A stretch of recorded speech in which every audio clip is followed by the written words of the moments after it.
ਖਬਰਾਂ ਦੀ ਸ਼ੁਰੂਆਤ ਕਰੀਏ ਸ਼ਰਮਾ ਜੀ ਮਾਨ ਸਾਹਿਬ ਦੀ ਸਰਕਾਰ ਤੋਂ। ਕਹਿੰਦੇ ਮੋਦੀ ਸਾਹਿਬ ਦੀ ਇੱਕ ਨਾ ਗੱਲ ਬੜੀ ਮਸ਼ਹੂਰ ਆ, ਉਹ ਕਹਿੰਦੇ ਹੁੰਦੇ ਆ ਕਿ ਆਪਦਾ ਮੇਂ ਅਫਸਰ। ਹੁਣ ਉਹਨਾਂ ਨੇ ਕਈ ਥਾਵਾਂ ਦੇ ਉੱਤੇ ਸਾਬਤ ਵੀ ਕਰਤਾ ਵੀ ਜਦੋਂ ਸੰਕਟ ਹੋਵੇ ਤਾਂ ਉਦੋਂ ਕਿਵੇਂ ਉਹਨੂੰ ਮੌਕੇ 'ਚ ਬਦਲਣਾ ਹੈ, ਕਿਵੇਂ ਉਹਨੂੰ ਉਹਦੇ ਤੋਂ ਲਾਹਾ ਲੈਣਾ ਹੈ। ਕੀ ਪੰਜਾਬ ਸਰਕਾਰ ਵੀ ਕੋਈ ਇਸ ਤਰ੍ਹਾਂ ਦਾ ਹੀ ਕੰਮ ਕਰਨ ਜਾ ਰਹੀ ਹੈ? ਕਹਿੰਦੇ ਖਬਰ ਕਹਿ ਰਹੀ ਹੈ ਵੀ ਹੜ੍ਹ ਦੇ ਬਹਾਨੇ ਫੰਡ ਇਕੱਠਾ ਕਰਨ ਲੱਗ ਪਏ ਸਾਹਿਬ ਤਾਂ ਜੀ। ਬਿਲਕੁਲ ਜੀ। ਰਾਜਨੀਤਿਕ ਧਿਰਾਂ ਹਰ ਮੌਕੇ ਚੋਂ ਆਪਣਾ ਫਾਇਦਾ ਭਾਲਦੀਆਂ। ਜੀ। ਹਰ ਘਟਨਾਕ੍ਰਮ ਚੋਂ ਆਪਣਾ ਵੋਟ ਬੈਂਕ ਦੇਖ ਕੇ ਤੁਰਦੀ ਹੈ। ਹੂੰ।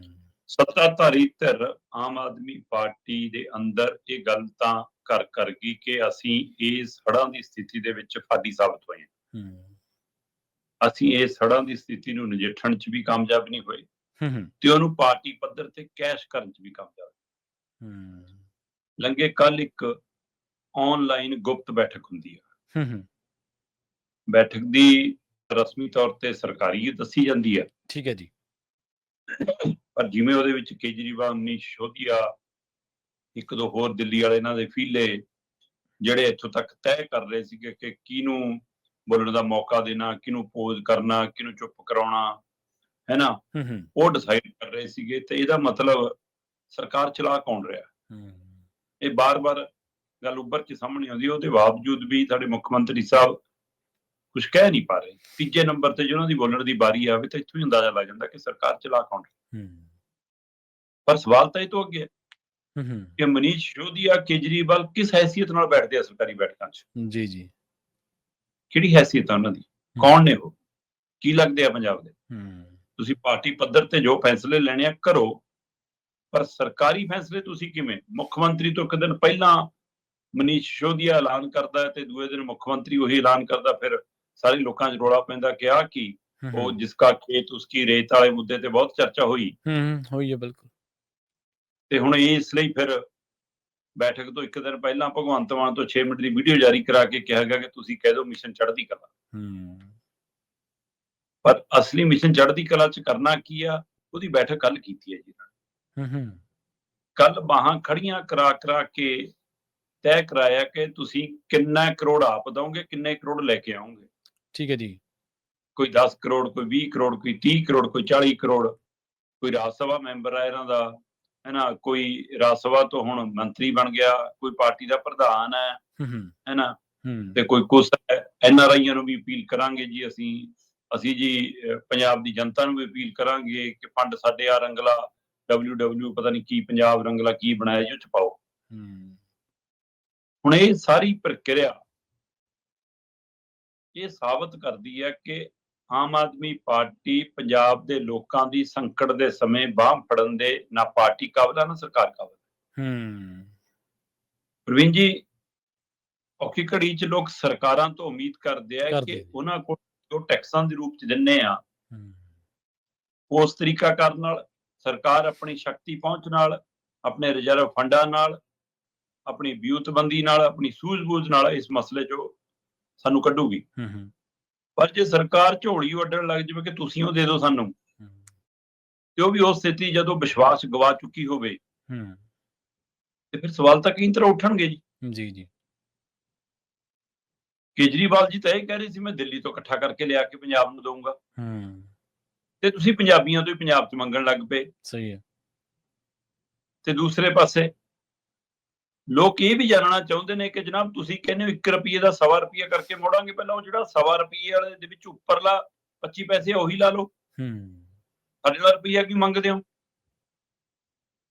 ਫਿਰ ਇਹਦੇ ਵਿੱਚ ਪਹਿਲੂ ਇਹ ਵੀ ਉੱਭਰਿਆ ਜੀ ਕਿ ਵੀ ਕਿਤੇ ਖੇਲਾ ਤਾਂ ਨਹੀਂਗਾ ਕਿ ਲੋਕਾਂ ਨੂੰ ਕਿਹਾ ਜਾਵੇ ਕੋਈ ਗੱਲ ਨਹੀਂ, ਤੇਰੀਆਂ ਆਹ ਕੇਸ ਪਿਆ, ਆਹ ਫਾਈਲ ਪਈ ਹੈ, ਆਹ ਵਿਜੀਲੈਂਸ ਵਾਲਾ ਮਾਮਲਾ ਪਿਆ, ਆਹ ਇੰਡਸਟਰੀ ਵਾਲਾ ਤੇਰੀ ਫਾਈਲ ਪਾਸ ਕਰ ਦਿੰਨੇ ਆ, ਤੇਰੀ ਆਹ ਕੇਸ ਵਾਪਸ ਲੈ ਲੈਂਦੇ ਆ, ਤੇਰਾ ਸਮਝੌਤਾ ਕਰਾ ਦਿੰਨੇ ਆ, ਤੇਰੀ ਅਗਲੀ ਵਾਰ ਟਿਕਟ ਪੱਕੀ ਕਰ ਦਿੰਨੇ ਆ। ਹਲਕਾ ਇੰਚਾਰਜ ਜਿਹੜੇ ਲਾਏ ਨੇ ਇਹ ਭਾਰੀ ਕਰਕੇ ਤਾਂ ਨਹੀਂ ਲਾਏ, ਪਹਿਲਾਂ ਭਾਰ ਤੋੜ ਲਿਆ ਉਹਨਾਂ ਦਾ।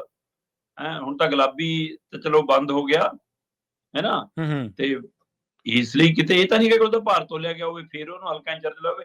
ਲੋਕ ਇੱਥੋਂ ਤੱਕ ਅੰਦਾਜ਼ੇ ਲਾਉਣ ਲੱਗ ਪਏ ਵੀ ਇਹ ਬਲੈਕ ਮਨੀ ਲੈ ਕੇ ਚੈੱਕ ਕਿਤੇ ਇੰਡਸਟਰੀਅਲਿਸਟ ਤੋਂ ਕਿਸੇ ਤੋਂ ਵਾਈਟ ਵਾਲਾ ਕਟਾ ਕੇ ਆਪਣਾ ਫੰਡ ਨਾ ਇਕੱਠਾ ਕਰ ਲੈਣ। ਮਤਲਬ ਜੇ ਲੋਕ ਅਜਿਹੀਆਂ ਗੱਲਾਂ ਕਰਦੇ ਆ ਤਾਂ ਤੁਸੀਂ ਯਕੀਨ ਆਪਣਾ ਗਵਾ ਚੁੱਕੇ। ਜੀ, ਸਹੀ ਹੈ। ਲੋਕਾਂ ਨੂੰ ਇਹ ਲੱਗਦਾ ਕਿ ਹੜ੍ਹ ਦੇ ਬਹਾਨੇ ਤੁਸੀਂ 2027 ਲਈ ਫੰਡ ਇਕੱਠਾ ਕਰ ਰਹੇ ਹੋ, ਹੂੰ। ਜਾਂ ਕੁਝ ਧਿਰਾਂ ਨੂੰ ਤਾਂ ਇਹ ਵੀ ਲੱਗਣ ਲੱਗ ਗਿਆ ਕਿ 2027 ਤੱਕ ਆਉਂਦਿਆਂ ਤੁਹਾਡਾ ਭੋਗ ਪੈ ਜਾਣਾ ਪਾਰਟੀ ਦੇ ਰਾਜਨੀਤਿਕ ਤੌਰ ਤੇ ਜੇ ਰਾਜਨੀਤਿਕ ਤੌਰ ਤੇ ਤੁਹਾਡਾ ਭੋਗ ਪੈ ਗਿਆ, ਫਿਰ ਤੁਹਾਨੂੰ ਲਾਹਾ ਲੱਗਿਆ ਕਿ ਪਤਾ ਤੁਹਾਨੂੰ ਵੀ ਹੈ ਕਿ ਹੁਣ ਵੱਟਿਆ ਕੁਛ ਨਹੀਂ ਜਾਣਾ, ਇਸ ਲਈ ਤੁਸੀਂ ਜਾਂਦੇ ਲੁੱਟ ਲੈਣਾ ਚਾਹੁੰਦੇ ਹੋ ਜੋ ਲੁੱਟਿਆ ਜਾਂਦਾ। ਸੋ ਲੋਕ ਇੱਥੋਂ ਤੱਕ ਗੱਲਾਂ ਕਰਨ ਲੱਗ ਗਏ। ਸੋ ਕੱਲ ਗੁਪਤ ਬੈਠਕ 'ਚ ਹਦਾਇਤਾਂ ਤਾਂ ਖੂਬ ਹੋਈਆਂ, ਹੈ ਨਾ, ਤੇ ਹੁਣ ਉਹ ਹਦਾਇਤਾਂ ਪੰਜਾਬ ਦੇ ਹਿੱਤਕਾਰੀ ਕਿੰਨੀਆਂ ਕਰਨਗੀਆਂ ਨੇ ਉਹਦਾ ਸਮਾਂ ਦੱਸ ਦੂਗਾ। ਪਰ ਮੁੱਖ ਮੰਤਰੀ ਸਾਹਿਬ ਨੇ 4 ਦਿਨਾਂ ਦਾ ਵਿਸ਼ੇਸ਼ ਇਜਲਾਸ ਜ਼ਰੂਰ ਸੱਦ ਲਿਆ ਜੀ। ਸ਼ਾਇਦ ਤੁਹਾਡੀ ਸਾਡੀ ਗੱਲ ਕਿਤੇ ਸੁਣ ਲੈਂਦੇ ਹੋਣ ਕਿ ਹਾਂ ਵੀ ਲੋਕ ਕਹੀ ਜਾਂਦੇ ਨੇ ਕਿ ਜੇ ਸਰਵ ਪਾਰਟੀ ਬੈਠਕ ਨਹੀਂ ਕਰ ਹੁੰਦੀ, ਕੈਬਨਿਟ ਨਹੀਂ ਕਰ ਹੁੰਦੀ, ਇਸ ਮੁੱਦਿਆਂ ਤੇ ਇਜਲਾਸ ਕਿਉਂ ਨਹੀਂ ਕਰ ਹੁੰਦਾ, ਤਾਂ ਇਸ ਲਈ ਉਹ 'ਚੋਂ ਇਜਲਾਸ ਸੱਦ ਲਓ ਤੇ ਆਪਾਂ ਗੱਲੀ ਬਾਤੀ ਐਂ ਸਾਬਤ ਕਰ ਦਾਂਗੇ, ਦੇਖੋ ਅਸੀਂ ਆਹ ਕੁਛ ਕਰਦਾ, ਜਦੋਂ ਕਿ ਧਰਾਤਲ ਤੇ ਕੀਤਾ ਕੁਛ ਨਹੀਂ। ਤੋ ਦੇਖਦੇ ਹਾਂ ਜੀ ਹੁਣ ਇਸ ਬੈਠਕ ਦੇ ਬਹਾਨੇ ਚਰਚਾ ਤਾਂ ਲੋਕਾਂ 'ਚ ਇਹੀ ਹੈ ਕਿ ਇਹ ਫੰਡ ਆਪਣੇ ਲਈ ਇਕੱਠਾ ਕਰ ਰਹੇ ਨੇ, ਪੰਜਾਬ ਲਈ ਨਹੀਂ। ਆਪਾਂ ਨਾ ਜਦੋਂ ਸੁਖਬੀਰ ਬਾਦਲ ਦੀ ਗੱਲ ਕਰਦੇ ਹੁੰਦੇ ਹਾਂ ਕਈ ਵਾਰੀ, ਉਹ ਪਿਛਲੀ ਗਲਤੀ ਨੂੰ ਕਵਰ ਕਰਨ ਲਈ ਇੱਕ ਹੋਰ ਗਲਤੀ ਕਰ ਜਾਂਦੇ ਨੇ। ਉਹ ਬਿਲਕੁਲ। ਪਿਛਲੇ ਮਾਮਲੇ ਨੂੰ ਦਬਾਉਣ ਦੇ ਲਈ ਇੱਕ ਹੋਰ ਮਾਮਲਾ ਖੜਾ ਕਰ ਦਿੰਦੇ ਨੇ। ਆਪਾਂ ਲੰਘੇ ਦਿਨੇ ਜੋ ਪਿਛਲੇ 5-6 ਮਹੀਨਿਆਂ 'ਚ ਪੰਥਕ ਸਿਆਸਤ ਦੇ ਵਿੱਚ ਜੋ ਕੁਛ ਵਾਪਰਿਆ ਆਪਾਂ ਕਵਰ ਕਰਦੇ ਰਹੇ ਹਾਂ, ਉਹਦੇ ਬਾਰੇ ਗੱਲ ਸੇਮ ਪੈਟਰਨ ਇਹ ਸਰਕਾਰ ਦਾ ਲੱਗਦਾ। ਜਦੋਂ ਲੋੜ ਸੀ ਲੋਕਾਂ ਨੂੰ ਸਰਕਾਰ ਦੀ ਉੱਥੇ ਵਿੱਚ ਖੜਨ ਦੀ, ਜਾਂ ਉਹਨਾਂ ਨੂੰ ਮਦਦ ਦੀ, ਜਾਂ ਕਿਸੇ ਵੀ ਤਰੀਕੇ ਨਾਲ ਹਮਦਰਦੀ ਦੀ, ਜਾਂ ਇਹ ਨਜ਼ਰ ਆਉਣਾ ਚਾਹੀਦਾ ਸੀ ਸਰਕਾਰ ਹੋਣੀ ਚਾਹੀਦੀ ਹੈ ਵਿੱਚ ਇੱਥੇ, ਉਦੋਂ ਹੈ ਨਹੀਂ ਸੀ।